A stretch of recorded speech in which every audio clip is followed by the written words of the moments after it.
Hello friends, welcome to my YouTube channel. आज का जो हमारा टॉपिक है रे ऑप्टिक्स। आज हम सब पढ़ेंगे रे ऑप्टिक्स चैप्टर 9। चैप्टर 9 खोल के बैठिए।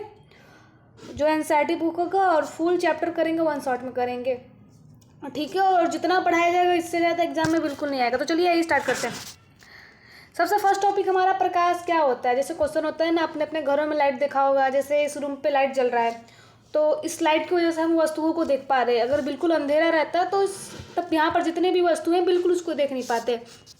जैसे हमारा पेन है, ठीक है, ये यहाँ पर लाइट की वजह से दिख रहा है। अब लाइट क्या करता है, हमारे उसमें से जो प्रकाश आती है, ठीक है, वो हमारी आंखों को एक संवेदना प्राप्त करती है, जिसकी वजह से हम वस्तुओं को देख पाते हैं। तो जब किसी बंद कमरे में जाते हैं तो अंधेरे के कारण कमरे में बिल्कुल कुछ नहीं दिखाई दे। जैसे कि हम कमरे में मोमबत्ती बल्ब जलाते हैं तो हमें वस्तुएं दिखाई देने लगती है। तो प्रकाश एक विकिरण ऊर्जा है जो हमारी आंखों को संवेदित करती है, जिससे हमें वस्तु दिखाई देती है, ठीक है। इस पॉइंट को नोट कीजिएगा। प्रकाश विद्युत चुंबकीय स्पेक्ट्रम का एक हिस्सा है और जो प्रकाश की जो चाल होती है, ठीक है, वो 3 × 10⁸ मीटर प्रति सेकेंड होती है, ठीक है। और जो प्रकाश विद्युत चुंबकीय तरंगों के रूप में चलता है। इसके बाद जो हमारा है किरण प्रकाशी एवं प्रकाशिकी यंत्र, जो इसका हम संबंधित कुछ बिंदु पढ़ेंगे। प्रकाश रिलेटेड कुछ हमारे बिंदु है। जैसे प्रकाश विद्युत चुंबकीय तरंगों के रूप में चलता है। प्रकाश जो होती है, जब वस्तु का प्रतिबिंब सीधा बनता है तो रेखीय आवर्धन धनात्मक तथा उल्टे प्रतिबिंब के लिए रेखीय आवर्धन, मतलब जो सीधे के लिए उसके लिए धनात्मक बनता है और जो उल्टा है उसके लिए क्या बनता है, ऋणात्मक बनता है। और हीरे का जो अत्यधिक चमकना होता है क्या होता है, पूर्ण आंतरिक परावर्तन होता है, ठीक है। जो हमारे यूपी बोर्ड का जो क्वेश्चन आता है, ठीक है, हमारे बोर्ड एग्जाम में हीरे का चमकना खासकर आता रहता है कि हीरे से रिलेटेड क्वेश्चन आता रहता है कि हीरे में पूर्ण आंतरिक परावर्तन क्यों होती है, या पूर्ण आंतरिक परावर्तन का जो एग्जाम्पल होता है, जो उसमें उदाहरण दिया जाता है, तो हीरे का चमकना का दिया जाता है। और जो हमारे इसके बाद फोर्थ टॉपिक हमारा उत्तल लेंस की फोकस दूरी धनात्मक। जो उत्तल, इसके बारे में अच्छे से डिटेल में पढ़ेंगे कि उत्तल लेंस क्या होता है, अवतल लेंस क्या होता है। फिलहाल इतना जानिए कि आपके चश्मे में किसी में उत्तल लेंस लगा रहता है, किसी में अवतल लेंस लगा रहता है, उसके बारे में अच्छे से पढ़ेंगे। फोकस दूरी धनात्मक तथा अवतल लेंस के लिए दूरी क्या होती है, ऋणात्मक होती है। और कांच का अपवर्तनांक बैगनी प्रकाश के लिए सबसे ज़्यादा तथा लाल प्रकाश के लिए सबसे कम होता है। कैसे होता है इसके बारे में डिटेल से अच्छे से एकदम स्लोली पढ़ते चलेंगे। समुद्र का आकाश का नीला दिखना क्यों दिखता है, प्रकाश का परिकरण क्यों होता है, निकट दृष्टि दोष के निवारण के लिए अवतल लेंस का प्रयोग किया जाता है, और दूर दृष्टि के लिए किसका किया जाता है, उत्तल लेंस का किया जाता है।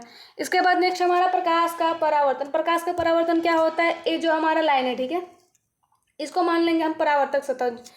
और यहाँ से इस सूर्य का प्रकाश मान लो यहाँ पे, ठीक है, यहाँ से कोई प्रकाश आती है, ठीक है, ये परावर्तक तल से जैसी आती है, ठीक है, आपतित होती है, वैसी ही इससे टकरा कर वापस चली जाती है। मतलब जिस दिशा से आती है, ठीक है, बिल्कुल ऐसे आती है और ऐसे चली जाती है। ये जो हमारा यन है हमारा विलंब है, ठीक है। तो आपतित किरण को आई से डिनोट करता है और परावर्तित किरण को आर से डिनोट करते हैं। आने वालों को आपतित बोलेंगे और जो जाती है उसको परावर्तित बोलेंगे। तो ये हमारा हो गया आपतन कोण। किसी बुक में लिखा होगा आपतन कोण, ठीक है। आपतन कोण क्या होता है हमारा आई, और परावर्तन कोण क्या हो जाता है हमारा आर, ठीक है। तो प्रकाश जैसी ही आती है, देखो, प्रकाश एक माध्यम से दूसरे माध्यम में जैसी ही प्रवेश करती है इस तल से टकराकर, ठीक है, इस तल से टकराकर उसी दिशा में वापस चली जाती है। तो इस घटना को प्रकाश का परावर्तन कहते हैं। और इसका 2 रूल है, ठीक है, इसका 2 रूल है कि जो हमारे परावर्तक तल है, ठीक है, और यहाँ से कोई किरण आ रही है एक माध्यम से, अब जैसे ही दूसरे माध्यम में जाने की कोशिश करती है तो इस सतह से जब टकराती है तो उसी दिशा में वापस हो जाती है। ये हमारा विलंब है, ठीक है। तो हमारा आपतित किरण आई और परावर्तित किरण आर दोनों इक्वल होते हैं। आपतन कोण बराबर परावर्तन कोण। जो इसका जो नियम है, परावर्तन क्या बोलते हैं, जो प्रकाश का परावर्तन है उसका 2 नियम है। एक होता है आपतन कोण बराबर परावर्तन कोण, और दूसरा नियम ये होता है कि जो आपतित किरण, परावर्तित किरण और अभिलंब तीनों एक ही तल पर होते हैं। बस यही हमारा 2 नियम है। आप यहाँ पर देख सकते हैं कि आपतन कोण आई, परावर्तन कोण दोनों क्या होते हैं, बराबर होते हैं। और आपतित किरण, परावर्तित किरण तथा अभिलंब तीनों एक ही तल पे होते हैं, ठीक है। ये 2 पॉइंट है इंपॉर्टेंट। आप सब इसका कारण भी देख सकते हो कि कारण क्या हो सकता है। कारण मैंने बता दिया है कि कैसे होता है, और आप सब इसका जो PDF नोट्स है आप सबको टेलीग्राम पे मिल जाएगा। इसके बाद हमारा आता है प्रकाश का अपवर्तन क्या होता है। प्रकाश का परावर्तन तो कंप्लीट हो गया। इसके बाद देखते हैं प्रकाश का परावर्तन क्या होता है। तो कोई भी देखो, कोई भी किरण एक माध्यम से दूसरे माध्यम में, जैसी मान लो ये हमारा सघन माध्यम है, ठीक है, ये मान लो हमारा विरल माध्यम है, तो एक माध्यम से जैसी दूसरे माध्यम में जाने की कोशिश करती है तो क्या करती है, अविलंब की ओर झुक जाती है। ये हमारा क्या है, विलंब। तो एक माध्यम से, जैसे मान लो परावर्तक तल है हमारा, ठीक है, अब कोई भी किरण ऐसे आती है तो अभिलंब की ओर झुक जाती है, ठीक है, ऐसे सीधे बिल्कुल नहीं जाती। जैसे आती एक माध्यम से दूसरे माध्यम में जैसे प्रवेश करती है तो बिल्कुल इसके बाद फिर अभिलंब की ओर मुड़ जाती है। तो यही हमारा, जब प्रकाश की किरण एक माध्यम से दूसरे माध्यम में जाती है तो दूसरे माध्यम में प्रवेश करने पर इसका वेग या तथा दिशा बदल जाता है, या प्रकाश किरण अपने मार्ग से विचलित जाती है। इस घटना को क्या बोलते हैं, अपवर्तन। या आप खुद से इसको बना के लिख सकते हैं कि कोई प्रकाश की किरण है, एक माध्यम से दूसरे माध्यम में जब जैसे ही जाती है तो दूसरे माध्यम में प्रवेश करती क्या होती है, वो अभिलंब की ओर झुक जाती है। तो हमारा आपतन कोण, आपतित किरणों हो गया, और नीचे हमारा क्या हो जाएगा, परावर्तन, और ये हमारा विलंब है। ओके, अब इसका दो नियम देखते हैं। किसका दो नियम क्या है, इससे पहले देखेंगे कोई पानी होता है, ठीक है। अब समूह मान लो ये पानी है, अब इसमें आप पेंसिल को जब डुबोते हो तो आप सब इसको, मतलब इसका प्रयोग आप सब घर पे भी देख सकते हो, तो टेढ़ा दिखता है। जैसे मान लो ये हमारा स्केच है, ठीक है, अब इसको जैसे ही पानी में डालते तो लगता है टेढ़ा है, ठीक है, टेढ़ा प्रतीत होता है। पानी में किसी वस्तु को डालने पर उसका मुड़ा हुआ प्रतीत होता है। पानी में गिरी हुई किसी वस्तु को उसकी वास्तविक गहराई में थोड़ा सा उभरा दिखाई देता है। इसके बाद जो परावर्तन कोण की जो नियम है, तो हमारा जो परावर्तन कोण की जो ज्या साइन ई और आपतन कोण की ज्या साइन का अनुपात क्या होता है, इक्वल बराबर या ना होता है, जिसे हम स्नेल का नियम भी बोलते हैं, ठीक है। जहाँ पर हमारा आपतन आई कोण, जहाँ पर हमारा अपवर्तन या परावर्तन कोण आर को, और यन अपवर्तनांक है। यन क्या है, हमारा अपवर्तनांक। एग्जाम में फिलहाल पूछा जाता है कि अपवर्तनांक का एक न्यूमेरिकल, एक नंबर में छोटा सा न्यूमेरिकल दे सकता है इसके बारे में। इसके बाद हमारा दूसरा नियम क्या था, दूसरा नियम भी वही था कि आपतित किरण, परावर्तित किरण तथा अभिलंब तीनों एक ही तल पे होते हैं, तो दूसरा सेम मिलता है हमारा परावर्तन कोण से। और यह पहला माध्यम को सघन तथा दूसरे माध्यम को विरल बोलते हैं। बिल्कुल आप सब देख सकते हैं, हमारा जो पहला माध्यम है वो सघन है और दूसरा माध्यम क्या है, हमारा विरल है। तो प्रकाश का अपवर्तन और परावर्तन हमारा कंप्लीट हुआ। अब इसके बाद देखेंगे हम सब रेखीय आवर्धन क्या होता है। तो रेखीय आवर्धन एक इम्पॉर्टेंट टॉपिक है, इसको आप सब नोट कर लीजिएगा। रेखीय आवर्धन एक हमारा इंपॉर्टेंट टॉपिक है। तो आसान शब्दों में हम कह सकते हैं कि जो रेखीय आवर्धन का अर्थ होता है किसी वस्तु के आकार और प्रतिबिंब के आकार में मतलब कितना अंतर है।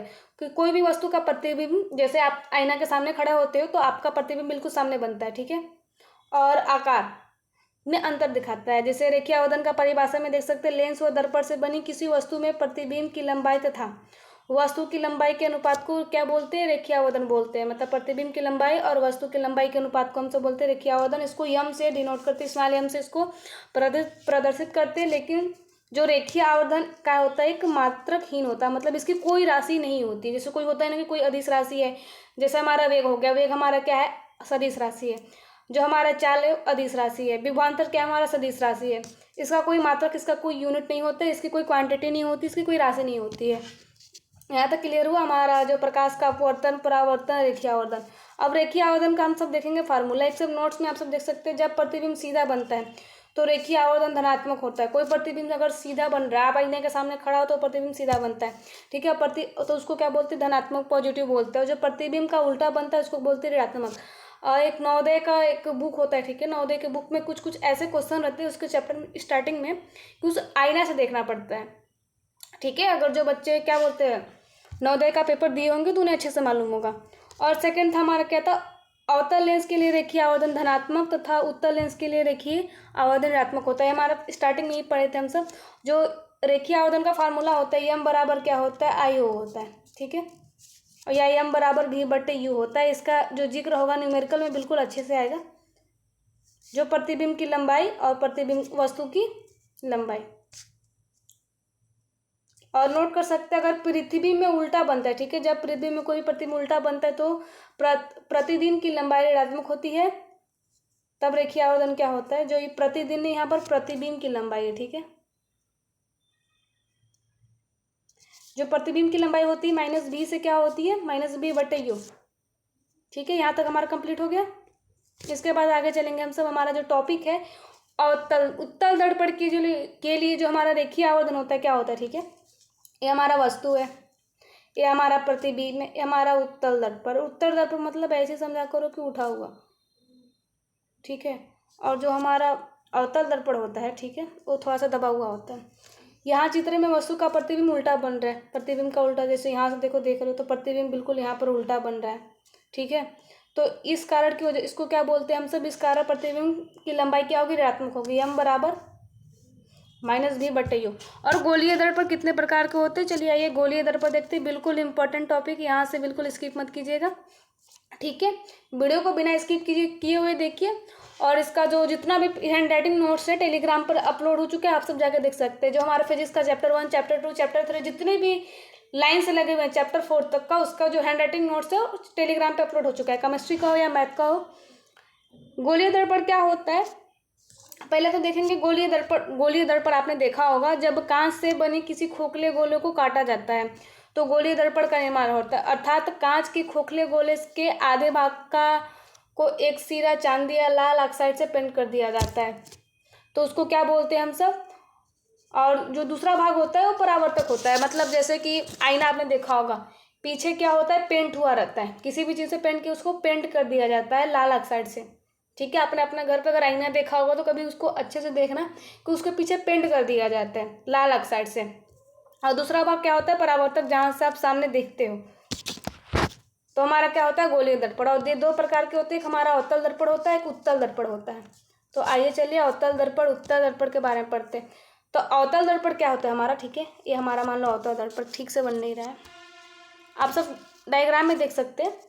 ये हमारा क्या है, अवतल दर्पण। ये जो P है वो हमारा क्या है, ध्रुव। ठीक है, C हमारा वक्रता त्रिज्या, ये हमारा फोकस है। ठीक है, यहाँ पर हमारी वस्तु रखी हुई है, तो वह दर्पण जिसमें परावर्तन दबे हुए भाग से होता है। ठीक है, ये हमारा दबा हुआ भाग है। दबा हुआ भाग मतलब ए वाला भाग। ठीक है, यहाँ से परावर्तन दबे हुए भाग से होता है, तो उसको क्या बोलेंगे हम सब, अवतल दर्पण। और जहाँ उठा हुआ, ठीक है, यहाँ से हमारा ये हमारा क्या, अवतल दर्पण। तो इसमें क्या होता है, उभरे हुए भाग से हमारा अगर कोई भी मतलब परावर्तन उभरे हुए भाग से होता है तो उसको बोलते हैं हम सब अवतल दर्पण। यहाँ पे हमारा फोकस दूरी है, हमारा वक्रता त्रिज्या है, हमारा वस्तु है। तो इस प्रकार के दर्पण का उपयोग वाहन, चालक सीट और पीछे के बैठने को, मतलब जो पीछे ही बैठे रहते हैं उसके देखने के लिए किया है। जैसे आपने एम्बुलेंस देखा होगा, एम्बुलेंस में उल्टा लिखा रहता है। अगर आप गाड़ी में बैठे हुए शीशे में देखोगे, ठीक है, उसके पीछे या उसके आगे रहोगे तो वहाँ पर बिल्कुल एम्बुलेंस दिखेगा। और जो हमारा अवतल दर्पण का जो उपयोग है वस्तु को देखने के लिए दूरदर्शी आदि में प्रयोग किया जाता है। इसके बाद हमारा है गोलीय दर्पण से संबंधित कुछ परिभाषा है। ठीक है, ये हमारा गोलीय दर्पण है, ये ध्रुव P है। तो फोकस किसको बोलेंगे, अगर इसमें अगर आपका डिफिनेशन पूछे कि फोकस दूरी क्या है, ठीक है, तो आप सब कह सकते हो वक्रता त्रिज्या और ध्रुव के बीच में की दूरी को क्या बोलते हैं हम सब, फोकस दूरी। इसका अच्छे से चलिए आइए डिफिनेशन देखते हैं हम सब। जो वक्रता, पहले हमारा वक्रता केंद्र क्या होता है, जो C है, हमको जो C से डिनोट करते हैं उसको क्या बोलते हैं, वक्रता केंद्र। गोलीय दर्पण में खोखले गोले का हिस्सा होता है, इस खोखले गोले के केंद्र की वक्रता केंद्र कहते हैं। यहाँ पर आप सब देख सकते हो, ये हमारा जो C है, जो हमारा C है हमारा वक्रता केंद्र, F हमारा फोकस दूरी है, हमारा P ध्रुव है। यहाँ तक क्लियर हुआ आपसे, तो इसका डिफिनेशन स्क्रीनशॉट ले सकते हैं।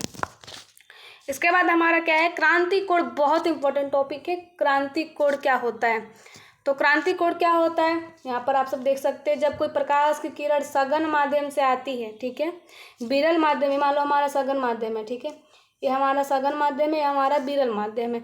तो सघन माध्यम से विरल माध्यम में जाती है तो किरण का कुछ भाग क्या हो जाती है, परावर्तित हो जाती है, और अधिकतम भाग, मतलब देखो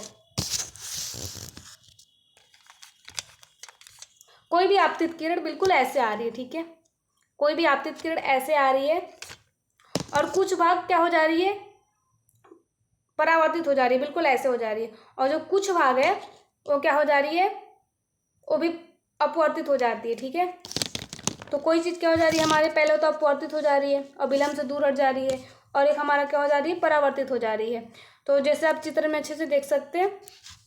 और जो है हमारा जो आपतन कोण को बढ़ाते, जब आपतन कोण को बढ़ाते हैं तो धीरे धीरे, जैसे देखो ऐसे है, बिल्कुल ऐसे अभिलंब से दूर हट चुके हैं। अब जैसे जैसे बढ़ाते तो क्या हो जाती है, वो 90 डिग्री पे हो जाती है। तो इस प्रकार के बने कोण को क्या बोलते हैं हम सब, क्रांति कोण। एग्जाम में 2 नंबर से पूछा जाता है, ठीक है। यहाँ पर आप सब देख सकते हो, जैसे हमारा एक किरण था, ठीक है, ऐसे जा रहा था हमारा विलंब है, ऐसे मुड़ता, तब फिर ऐसे, फिर ऐसे, फिर ऐसे 90 डिग्री पे हमारा हो गया। तो इसको क्या बोलते हैं हम सब, क्रांति कोण बोलते हैं। इसके बाद हमारा क्रांति कोण की परिभाषा आप सब देख सकते हो, जब कोई विरल माध्यम में बने अपवर्तन कोण का मान क्या हो, 90 डिग्री हो, तो सघन माध्यम में बने आपतन कोण का क्रांति कोण क्या कहते हैं, उसको क्रांति कोण कहते हैं। इसको सी से डिनोट करते हैं। और जो क्रांति कोण तथा अपवर्तन कोण के बीच में जो संबंध होता है, ठीक है, वो क्या होता है हमारा 2n1, जहाँ पर n पहले माध्यम को कहते हैं और 2 दूसरे माध्यम को कहते हैं। और जो हमारा स्नेल का नियम भी दर्शाता है, जिसे स्नेल का नियम भी कहते हैं। और जो क्रांति कोण का मान होता है, फिलहाल एग्जाम में पूछेगा नहीं, बट फिर भी याद रखने की जरूरत है। कांच वायु के लिए क्रांति कोण का मान कितना होता है, 41.4 डिग्री। और जलमय वायु के लिए क्रांति कोण का मान कितना होता है, 48.3 डिग्री होता है। हीरा वायु के लिए क्रांति कोण का मान कितना होता है, 24.4 डिग्री होता है, ठीक है। और इससे स्पष्ट है कि जो क्रांति कोण का मान अलग अलग माध्यमों के लिए अलग अलग होता है। इसके बाद जो अगला टॉपिक है हम सब नेक्स्ट लेक्चर में देखेंगे। इसके बाद का जो हमारा 3, 4, 5 टॉपिक बचता है, दूरदर्शी, सूक्ष्मदर्शी और क्या निकट दृष्टि दोष, दूरदृष्टि दोष, दोष कितने प्रकार के होते हैं, उसके मतलब जितने भी पूरे डिटेल में जो भी हमारा पूरा आंतरिक परावर्तन, आकाश का रंग नीला क्यों दिखाई देता है, हीरा क्यों चमकता है, और क्या बोलते हैं प्रिज्म का चमक, जो प्रिज्म होता है, प्रिज्म आपने देखा है प्रिज्म, उसके बारे में हम सब डिटेल में बात करेंगे लेक्चर 2 में। तो चैनल को सब्सक्राइब करके ज़रूर रखें।